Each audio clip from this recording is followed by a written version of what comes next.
ಎಲ್ಲರಿಗೂ ನಮಸ್ತೆ. ಇವತ್ತು ಪುಡಿ ಮೀನು ತಗೊಂಡು ಸಾರು ಮಾಡುವ. ನೋಡಿ ಎಷ್ಟು ಚೆನ್ನಾಗಿ ಸಾರು ಕಾಣ್ತಾ ಇದೆ. ಪುಡಿ ಮೀನು ಯಾವ ಥರ ಇದೆ ನೋಡಿ.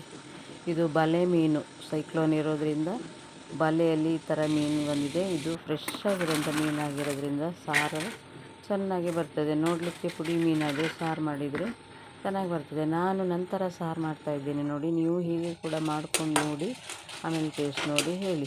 ನಿಮ್ಮ ಟೇಸ್ಟನ್ನೇ ತಿಂದಿರ್ತೀರ. ನಾವು ಮಾಡಿದಾಗ ಒಮ್ಮೆ ಮಾಡಿಕೊಂಡು ಟ್ರೈ ಮಾಡಿ.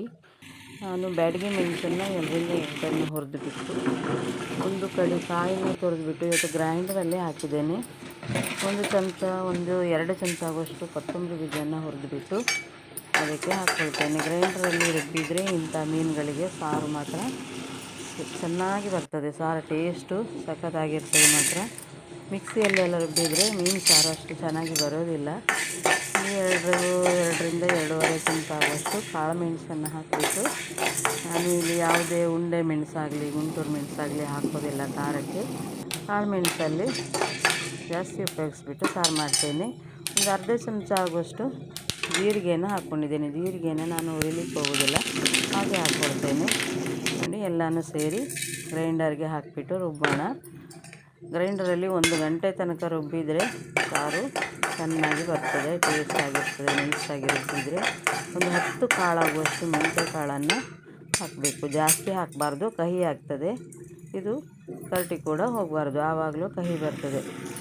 ರಪ್ಪ ತೆಗೆದು ರುಬ್ಬಲಿಕ್ಕೆ ಹಾಕಬೇಕು. ಒಂದು ಚಿಟಿಕೆ ಆಗುವಷ್ಟು ಓಮ ಹಾಕಿದ್ದೇನೆ. ಓಮ್ ಕಾಳನ್ನು ಚೂರು ಬಿಸಿ ಮಾಡಿಬಿಟ್ಟು ಹಾಕೋದು ಅಷ್ಟೇ. ಅದನ್ನು ಕೂಡ ಜಾಸ್ತಿ ಹುರಿಲಿಕ್ಕೆ ಹೋಗಬಾರ್ದು, ಅದು ಕೂಡ ಕಹಿ ಬರ್ತದೆ. ಚಿಟಿಕೆ ಆಗೋಷ್ಟು ಹಾಕಿದರೆ ಸಾಕು. ಒಂದು ಅರ್ಧ ಚಮಚ ಅರಿಶಿನ ಪುಡಿಯನ್ನು ರುಬ್ಬಲಿಕ್ಕೆ ಹಾಕ್ಕೊಳ್ಳೋಣ. ನಾನು ಬೆಳ್ಳುಳ್ಳಿಯನ್ನು ಹಾಕಿದ್ದೇನೆ ಇವಾಗಲೇ, ಇಂಥ ತೋರಿಸಿದ್ದೀನಲ್ಲ. ಇದರಲ್ಲಿ ಒಂದು 4ರಿಂದ 5 ಎಸರುಗಳನ್ನು ಬಿಚ್ಚಿಬಿಟ್ಟು ಇದಕ್ಕೆ ಹಾಕ್ಕೊಳ್ಬೇಕು.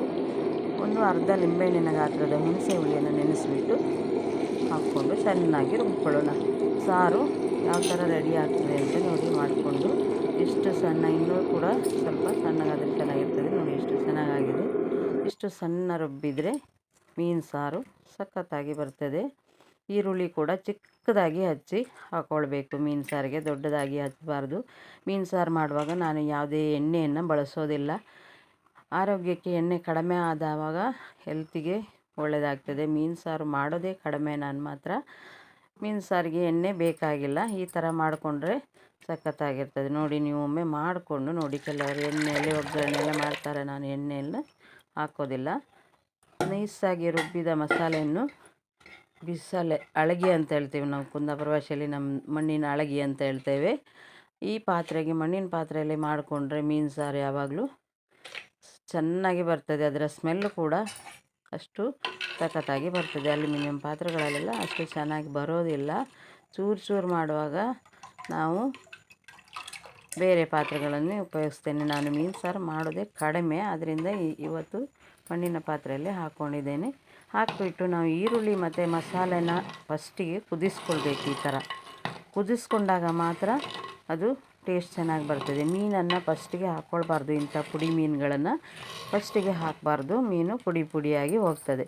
ಇದು ಈರುಳ್ಳಿ ಬೆಂದು ಮಸಾಲೆ ಕುದ್ದ ನಂತರ ನಾವು ಇಟ್ಕೊಂಡಂಥ ಮೀನನ್ನು ಹಾಕಿಬಿಟ್ಟು ಒಂದು 3ರಿಂದ 4 ನಿಮಿಷ ಕುದ್ರೆ ಮೀನು ಸಾರು ರೆಡಿ ಆಗ್ತದೆ. ಜಾಸ್ತಿ ಕುದ್ಬಿಟ್ರೆ ಮೀನು ಸಾರೆಲ್ಲ ಕರಗಿ ಪಾಯಸ ಆಗ್ತದೆ ನೋಡಿ. ಇಷ್ಟು ಚಿಕ್ಕ ಮೀನಾಗಿರೋದು, ನೋಡೋದಕ್ಕೆ ಚಿಕ್ಕದಾದರೂ ಮೂರ್ತಿ ಚಿಕ್ಕದಾದರೂ ಕೀರ್ತಿ ದೊಡ್ಡದಂತ ಹೇಳ್ತಾರಲ್ಲ, ಟೇಸ್ಟ್ ಮಾತ್ರ ಸಖತ್ತಾಗಿರ್ತದೆ. ಈ ಮೀನಿದ್ದು ಕುರ್ಚು ಮೀನು ಅಂತ ಹೇಳ್ತೇವೆ, ಕುರ್ಕು ಮೀನು ಅಂತ ಕುಂದಾಪುರ ಕನ್ನಡದಲ್ಲಿ ಹೇಳ್ತಾರೆ. ಅದು ಹಾಗೆ ನೋಡಲಿಕ್ಕೆ ಚಿಕ್ಕದಾದರೂ ಟೇಸ್ಟು ಚೆನ್ನಾಗಿರ್ತದೆ ಮೀನು. ಇದನ್ನು ಹಾಕಿಬಿಟ್ಟು ಕುದಿಲಿಕ್ಕೆ ಬಿಟ್ಟುಬಿಡೋಣ. ಒಂದು 3ರಿಂದ 4 ನಿಮಿಷ ಕುದಿಸ್ಕೊಂಡ್ರೆ ಸಾಕು. ಇದು ಸೌಟ್ ಹಾಕಿ ತಿರುಗಿಸ್ತಾ ಇರಬಾರ್ದು. ಬಟ್ಟೆಯನ್ನು ಹಿಡಿದ್ಬಿಟ್ಟು ಪಾತ್ರೆಯನ್ನು ತಿರುಗಿಸಬೇಕು, ಆವಾಗಲೇ ಇದು ಸರಿಯಾಗೋದು. ಇಲ್ಲಾಂದರೆ ಸೌಟಲ್ಲಿ ತಿರುಗಿಸ್ತಾ ಇದ್ದರೆ, ನಾನು ನಿಮಗೆ ಕಾಣಿಸ್ಲಿಕ್ಕೋಸ್ಕರ ಒಂದು ಸಾರಿ ಚೂರು ಸೌಟ್ ಹಾಕಿ ತಿರುಗಿಸಿದ್ದೇನೆ. ಮೀನು ಹಾಕಿಬಿಟ್ಟು ಹಾಗೆ ಬಿಡಬಾರ್ದು, ತಳ ಹಿಡ್ಕೊಳ್ತದೆ. ಚೂರು ತಿರುಗಿಸ್ಬೇಕಷ್ಟೇ.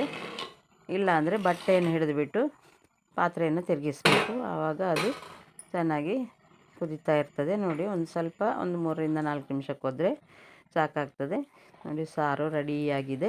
ಘಮ್ ಘಮ್ ಅಂತ ಇದೆ ಮಾತ್ರ. ಕಾಳುಮೆಣಸಿನ ಪರಿಮಳ ಸಖತ್ತಾಗಿ ಹೊಡಿತಾ ಇದೆ. ಇದು ನಮಗೆ ಭಾರಿ ಇಷ್ಟವಾದ ಸಾರು. ಊಟ ಮಾಡಲಿಕ್ಕೆ ಸಾರು ರೆಡಿಯಾಗಿದೆ. ನೋಡಿ ಎಷ್ಟು ಚೆನ್ನಾಗಿ ಕಾಣ್ತಾ ಇದೆ.